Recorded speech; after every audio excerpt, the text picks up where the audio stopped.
ரொம்ப நாளாச்சு நம்ம கவிதையை பற்றி பேசி. அப்படி ஒரு கவிதையை பற்றி தான் நான் உங்ககிட்ட பேச போகிறேன். வானதிகாரம்.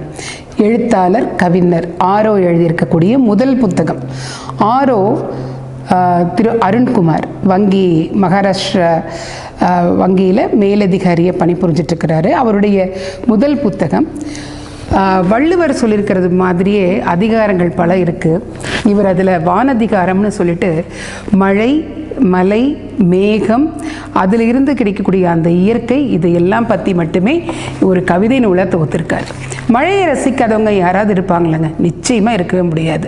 மழை பெய்ஞ்சாவே போதும். மழை பெய்யறது கூட இல்லைங்க, மழை பெய்கிற மாதிரி காரிருள் சூழ்ந்தாலோ இல்லை வெயிலின் தாக்கம் குறைஞ்சாலோ நம்மளுக்கு ரொம்ப பிடிச்சு போயிடும். அதுவும் போக மழையோட ஒரு கப் காபி இல்லை ஒரு இயற்கையை சூழ்ந்த ஒரு பயணம், ஜன்னலோர இருக்கை, இதெல்லாம் கிடச்சிட்டா அந்த மழை இன்னும் கூடுதல் சிறப்பாக இருக்கும், அந்த பயணமும் ரொம்ப சிறப்பாக இருக்கும். அதே மாதிரி மழையை பற்றி நம்ம பேசுகிற சமயத்தில் நம் மனதுக்கு பிடிச்ச ஒரு நண்பரோ இல்லை காதலனோ காதலியோ தோழனோ தோழியோ நல்ல உறவுகளோ அமைஞ்சிட்டா இன்னுமே அந்த கவிதை சிறப்பாக தாங்க இருக்கும். அப்படிப்பட்ட ஒரு கவிதை தான் வானதிகாரம் அப்படிங்கிற இந்த புத்தகம். இந்த புத்தகத்தை எழுதியிருக்கிறது ரொம்ப ரசித்து எழுதியிருக்காரு. ஆரோ அப்படின்னு தன்னோட பேரை வச்சிருக்காரு.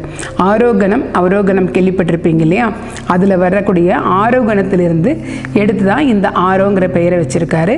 இது தன்னுடைய மகளுக்கு அவர் இட்ட பெயர். அந்த பெயரையே அவரும் அந்த பெயர் மூலமாகவே கவிதை எழுதியிருக்காரு. ரொம்ப நல்லா இருக்கு. இதிலிருந்து சில கவிதைகளை நான் உங்களுக்கு இன்னைக்கு படித்து காட்ட போகிறேன். வானதிகாரம் நம்மளுக்கு பார்த்தீங்கன்னா மழையை பற்றி சொல்லியிருக்கு. வள்ளுவனே சொல்லியிருக்காரு, வானின்றி உலகம் வழங்கி வருதலால் தானம் எழுது மென்றுணர பாற்று அப்படின்னு சொல்லியிருக்காரு. வான் இருந்தால் தாங்க இந்த உலகமே அழகாக இருக்கும், இந்த பூமி பூ பூக்கும், இயற்கை செழுமையாக இருக்கும், உணவு கிடைக்கும், பூச்சியிலிருந்து பறவைகளிலிருந்து படைக்கப்பட்ட எல்லா உயிர்களுக்கும் நீரின்றி அமையாது உலகுன்னு அழகாக வள்ளுவரே சொல்லியிருக்கார். இதில் ஆரோ முதல்ல மழை சிகிச்சைன்னு சொல்கிறாருங்க. மழையை சிகிச்சைன்னு சொல்கிறாரு. உண்மையாலுமே மனது சோகமாக இருக்கும்போது ஒரு நல்ல மழை துளி பெஞ்சதுன்னா அது சிகிச்சை போல் நம்மளுடைய சோகத்தை ஆற்றிடும். மழை தொட்டதும் மனம் துளிர்க்கிறது, மனமாற்று சிகிச்சை. இடி இசைக்கு இசையும் இதயம் ஒத்திசைவு. கீழிறங்கும் துளியால் மேலெங்கோ பறக்கும் இதயம்.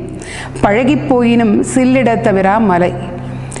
சுடுசொல் பாடம் புகட்டும் மாந்திரனையே நனைத்தே நல்லறிவூட்டும் மழை அப்படிங்கிறார். பார்த்தீங்களா எவ்வளோ அழகாக அதை சொல்லியிருக்காரு. மழை வரம்ங்கிறாரு, அந்த நிலாவை பற்றி எழுதுகிறாரு, மேகத்தை பற்றி எழுதுகிறாரு, மலை பற்றி எழுதுகிறாரு.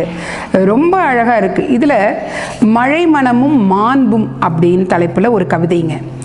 கொட்டும் மழையும் மனம் முடித்த மகளும் எது கொண்டு சென்றாலும் கோபம் வருவதில்லை. கொட்டும் மழையும் மனம் முடித்த மகளும் எது கொண்டு சென்றாலும் கோபம் வருவதில்லை. தங்க கிரீடம் தரும் கௌரவம் மழைத்துளி தாங்கும் இலையிடமும் தான். தங்க கிரீடம் தரும் கௌரவமும் மழைத்துளி தாங்கும் இலையிடமும் தான். நீ தெளித்து விட்டு போனதெல்லாம் துளிர்த்து கொண்டனவோ? முகவரி இல்லா மேகம் அது சேர்ந்த காற்று சிந்தும் துளிதனை சிதறாமல் என்னை தேடி தெளிக்கையில் தொலைகின்றதென் தனிமை. துளி கூடி மழை மையமிடும் தருணம் பாதுகாப்பாய் பதங்கும் மனங்கள் முன்னே மழை தொடுவதே மாண்பென கருதும் மானுட மேதை. கபமும் சுரமும் இவை பற்றிய பயமும் பறந்தோடும் சொட்டும் மழையை தட்டும் முன் பிஞ்சு விரல்களின் அடியில். எவ்வளோ அழகாக இருக்குது பாருங்கள். இந்த கவிதை கபம் சுரம் வந்தால் கூட அந்த பிஞ்சு விரல்களின் அடியில் அந்த மழைத்துளி அப்படிங்கும்போது அது ரொம்ப அழகாக வர்ணிச்சு எழுதியிருக்கார். அடுத்து மழைங்கிற தலைப்பில் ஜாதி கொடிகளின் நிறங்களை பறிக்க முயன்று தோற்றுக்கொண்டே இருக்கும் முற்றாள் முகமது கஜினி.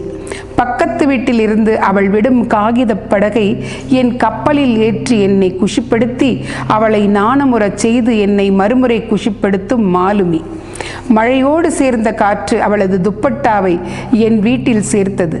மழை நின்றதும் அவள் என்னிடம் பேசிய போது மழை மறுபடியும் ஆரம்பித்தது என் நெஞ்சில். மழை நின்றுச்சான், ஆனால் பேசுகிறப்போ இவருடைய மனதில் திரும்பவும் மழை பெய்ய ஆரம்பிச்சிருச்சா. அடைமழை நின்றதும் அழகாய் நீச்சல் பயின்றது அந்த குழந்தை.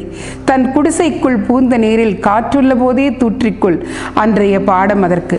கொட்டும் மழையிலும் கொதித்தது நெஞ்சம். சாலையோர நிலக்குடையில் என் அருகே அவள். அவள் கோலமிடுகையில் குறுக்கிட்ட மழை முழுதாய் கலைத்தது.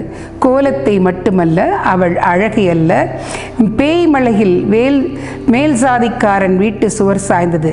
கீழ் ஜாதிக்காரன் வீட்டில் ஜாதிகள் இல்லையடி பாப்பா மழைக்கு. எவ்வளோ நல்லா எழுதியிருக்காரு பாருங்க.